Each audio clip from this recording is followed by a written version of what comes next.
Hi everybody and welcome back to another Dragonflight video. We are taking our first look at the new Elemental Shaman tree coming in Dragonflight. And specifically I'd like to talk about one interaction that I'm looking forward to testing and seeing what we have here. And that is a kind of single target approach, but I guess this could work in Mythic Plus as well, using Maelstrom Weapon and Flurry in melee as an Elemental Shaman. And the idea here is pretty straightforward. We try to gain the benefit of the swing timer that exists in the game to maximize or squeeze a little bit of extra DPS potential. This is very theoretical, of course, but extra DPS potential as we cast quicker lightning bolts or elemental blasts or whatever it is. Or if we cast, I guess, Stormkeepers as well. So I'm going to show you what I mean in the live game, the interaction I'm talking about, and then I'll show you the rest of the tree and the thoughts I had on it. So here we have the target dummy selected, and the flashing red or orange circle on the bottom indicates that I'm ready to auto-attack it. If I walk up to it, my character will auto-attack it, and you can see here in the bottom, our melee hit the target. If we are casting only instant cast spells, the game still allows for swing timers to be present. And I'll show you this by casting Frost Shock over and over and over again, because it has no CD as Elemental Shaman, so I can cast it back to back to back. You can see them all hitting here. And then I'm going to walk up into melee range while I'm doing this, and you'll see that my character inserts melee hits on the cooldown as I'm doing instant casts. So it's not interrupting my GCD for my spell casts. I'm still getting melee hits. Okay? Good enough concept overall. Obviously, if I'm pressing lava bursts during those casts, I do not get melee hits. So your melee hits, if you're casting lightning bolts, are going to be delayed for these spells. But instant cast stuff, like here's a lava burst instant cast into flame shock stuff. You have instant cast earth shocks.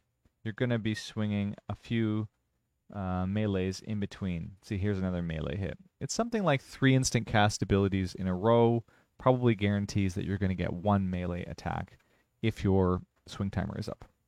Okay, with that information, if they don't change that, I'm suggesting we may have an opportunity to take a look at a build that incorporates essentially Maelstrom Weapon for our Ele Shaman. If you're in melee, you will be potentially building up these stacks and then using them or expending them on a number of abilities. What abilities? Well, not Ice Fury, since it is frost and not nature, but Stormkeeper, which is a nature spell in its coding. I believe Elemental Blast also counts as a nature spell and can benefit. It does, of course, currently in the Enhancement Shaman kit, and in Dragonflight, Enhancement also has access to Elemental Blast, so it's very likely that it is coded to work. Then, of course, we have Chain Lightnings or Lightning Bolts in general are going to be coded to work with Maelstrom Weapon, and it's part of our general filler. The nice part is, because it's nature, it will not proc on Frost Shocks, right? So our instant cast Frost Shocks, our instant cast Flame Shocks, our instant cast Lava Bursts, or even just casting Lava Bursts in general, are not going to eat up this buff. Instead, only the appropriate spells are essentially in view. That's kind of cool. Just as a little aside, I think it's a theoretical idea. Obviously, Elemental Shaman is coded as ranged, so for raid fights, if there is a significant element of splitting, so you have a ranged mechanic that's very important, and the raid needs to be split between melee and ranged, this sort of thing doesn't really make sense. But what if you have a stacked thing, or you're in melee? This is basically one of the only handful of potential throughput abilities that are on this tree entirely. We have Nature's Fury over here. We have buffs to improved Lightning Bolt. We have Nature's Swiftness. It remains to be seen if Lightning Lasso is also going to be a DPS increase just in terms of throughput. Then you have this interaction of Maelstrom Weapon. I like this idea. This is cool flavor. Shaman's Tree looks interesting, and this is one way to think about making use of it. Now, how do we maximize the potential in a single target scenario? And again, I'm not meaning let's lean fully into gaining as many Maelstrom stacks as possible. I just mean if we're trying to make use of these little auto attack swings that are going on, what general solid single target build will make use of it? And I think Ice Fury is probably the way to go in single target with Flux Melting. And then Elemental Blast alongside Echoes. We are going to be taking things like Aftershock, Swelling Storm to give us a higher ceiling, and then any of the Lava Burst goodness. So we're skipping a lot of the interactions for Flame Shock here. We're trying to pick up spells that can benefit from Maelstrom Weapon and are awesome throughput spells like Double Stormkeeper. And then, yeah, so I'll explain the reasoning for these choices. The top 10 are basically mandatory. There's no way to get around it for most of the builds that you'll see without essentially avoiding major stuff, like Call of Thunder giving increased damage to our main builder, Lightning Bolt. Things like, and that leads right directly to Stormkeeper. I'll say now that Stormkeeper and having 2 charges of it is going to make the game incredibly good for Elemental Shamans, especially if you consider things like Power of the Maelstrom, which I'll come to in a second. But before I do, Stormkeeper has been set back to its previously buffed or excellent version, meaning it's affecting Lightning Bolt and Chain Lightning. The Lightning Bolt casts are getting 150% more damage, and we have the Overload effect. So we used to have in some iterations no Overload effect or no bonus damage. It's here for its entire portion. This is great for both single target and for cleave or AoE, because the elemental overloads and AoE are awesome from buffed for just having that much chain lightning go out and hit all those targets.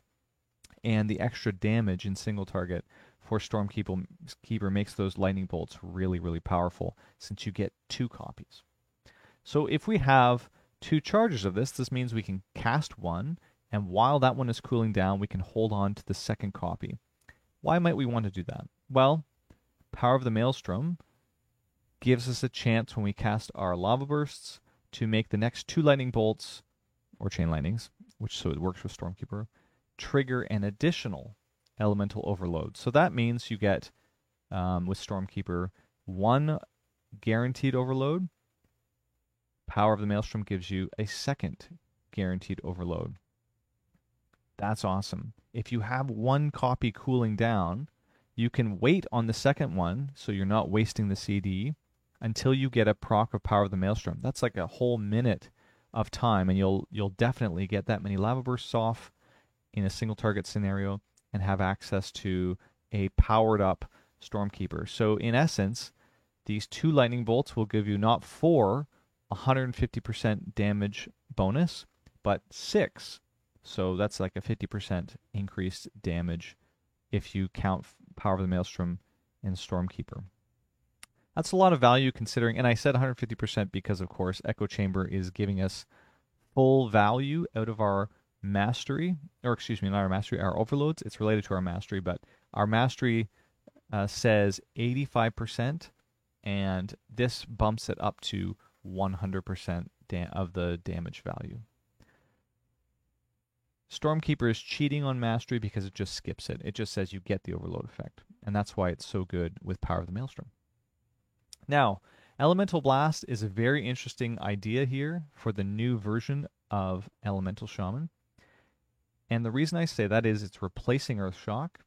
It does like less damage but gives you a buff.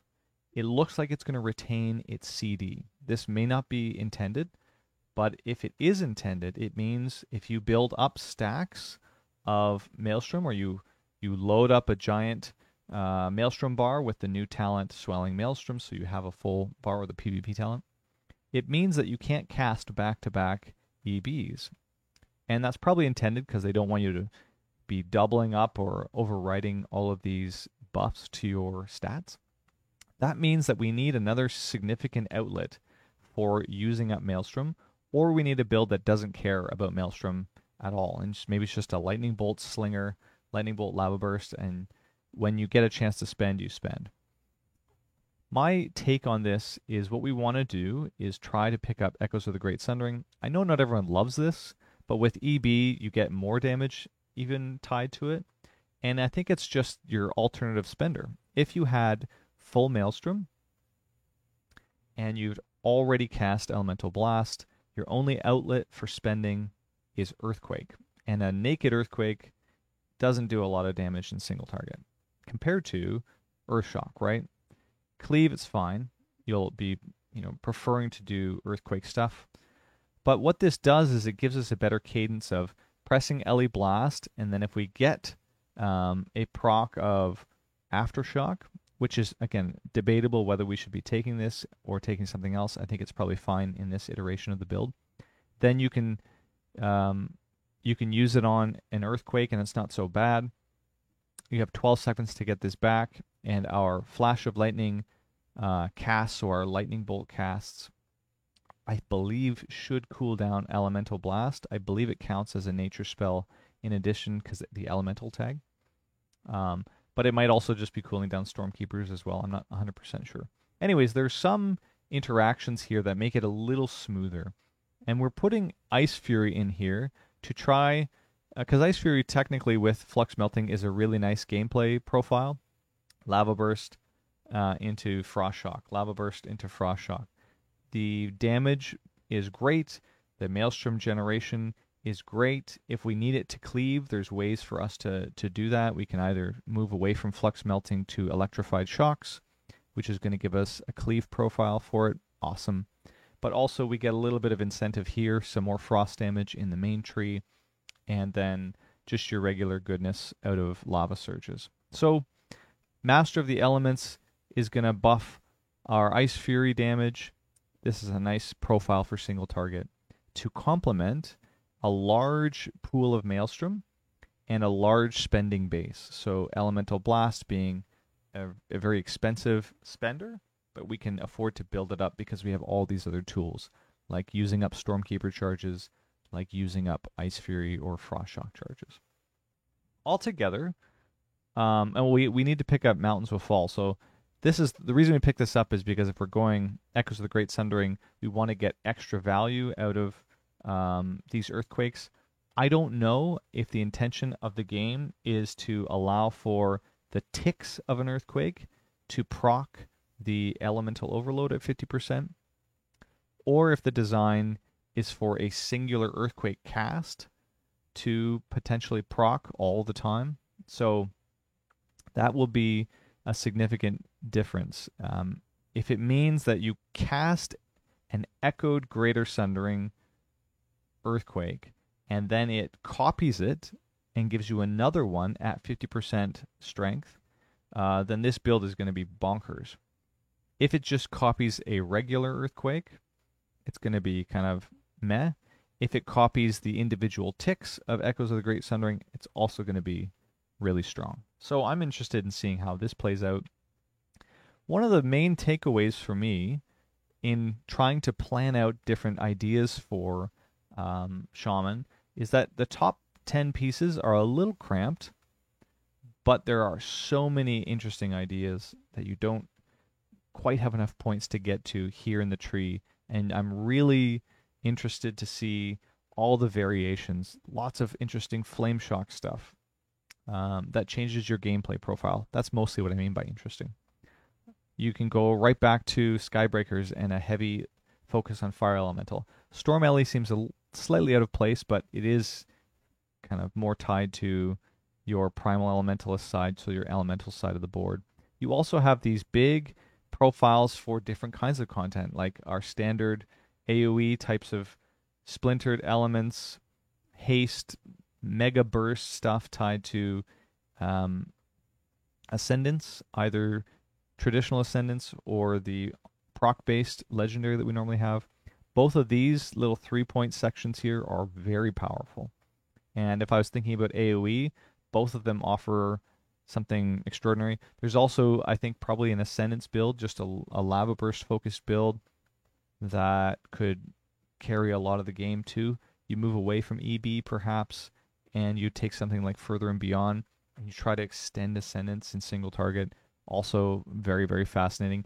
And I say this because historically that's been the huge problem with Ascendants for Elemental Shaman. I can't stand it because I build up Maelstrom and then I use a spender and I run out of Ascendants. So that's a gameplay pressure that feels awkward. If you move down to Further and Beyond, suddenly that's alleviated because basically what this says is using your spender does not take away from your Ascendance time. And if you use Further and Beyond alongside Aftershock, there's probably some circumstances where you can make it last even longer because of if you have a lot of haste and you have a low GCD in a lust scenario, you'll be able to pump out enough spenders to move it beyond just a retaining position. Because essentially, 3 seconds for your Earthquake or whatever, and 4.5 for Ele Blast puts you in a position to, I think, make if you get Aftershocks to make good on or make it actually extend, not indefinitely, but certainly much longer than you would expect. But general Earth Shocks at 3 seconds probably is just good enough because it's about 2 GCDs worth, right, to maintain it. That was a little bit of a convoluted way of saying that I think Further and Beyond is what will save an Ascendance build and make it actually function properly. But that's my take, guys. I'm interested to see specifically if the Maelstrom weapon stuff turns out to be effective. If it does, we could see lots of cool interactions like Ele Shaman getting naturally instant cast Stormkeepers or instant cast Elemental Blasts or really fast Lightning Bolt spam. No, spam's the wrong word, right? Because you're going to get this more intermittently. It'll be kind of a bonus that you get every once in a while. But even if you're moving, if you're in doggo form, you have to move at a mechanic and you're in melee, your guy still auto attacks the boss. So maybe you get 2 auto attacks. Those both proc Maelstrom weapon. When you come out of that form, like you flame shocked or you're frost shocking as you're moving across, and your guy's auto attacking. There are a lot of these situations where you can just make up a little bit of these moments in melee that are valuable. Also, we get access to Nature Swiftness again, which is pretty cool. It does affect Stormkeeper. Ele Blast is probably an excellent target for this as well. Lots of cool things to look forward to in the profile for Elemental Shaman. And this is just kind of one, probably bad, but one take at least on the single target version of this. Okay, thanks guys. Let me know what you think in the comments. I will see you next time.